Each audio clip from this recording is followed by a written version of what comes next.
ایک بوڑھی عورت مسجد کے سامنے بھیک مانگتی تھی۔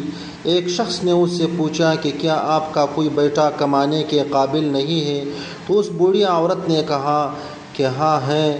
تو پھر آپ یہاں کیوں بھیک مانگ رہی ہیں؟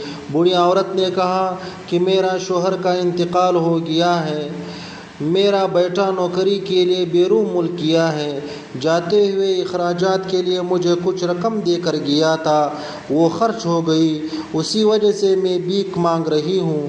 اس شخص نے پوچھا کہ کیا آپ کا بیٹا آپ کو کچھ نہیں بیچتا ہے؟ بوڑھی عورت نے کہا میرا بیٹا ہر ماہ رنگا رنگ کاغذ بیچتا ہے جس سے میں گھر میں دیوار پر چپکا کر رکھتی ہوں۔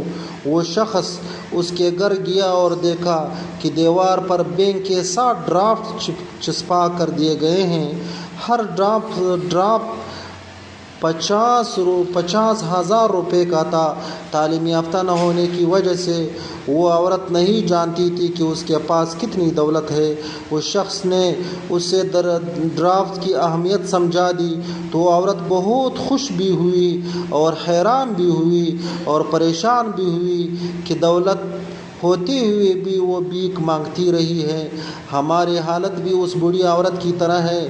ہمارے پاس قرآن ہے اور ہم اس سے اپنے منہ سے چومتے اور ماتھے پر لگا کر اپنے گھر میں رکھتے ہیں، لیکن ہم اس کا فائدہ صرف اس صورت میں اٹھا سکیں گے جب ہم اسے پڑھیں گے، اس کے معنی اور تفسیر کو سمجھیں گے اور اس کو اپنی عملی زندگی میں لے آئیں گے، تبھی انشاءاللہ ہماری دنیا اور اس کے بعد کی زندگی دونوں بہتر ہوگی۔ بہت بڑا خزانہ ہمارے پاس موجود ہے، لیکن ہماری جہالت کی وجہ سے اس میں چھپے انعامات سے آج ہم سب محروم ہیں۔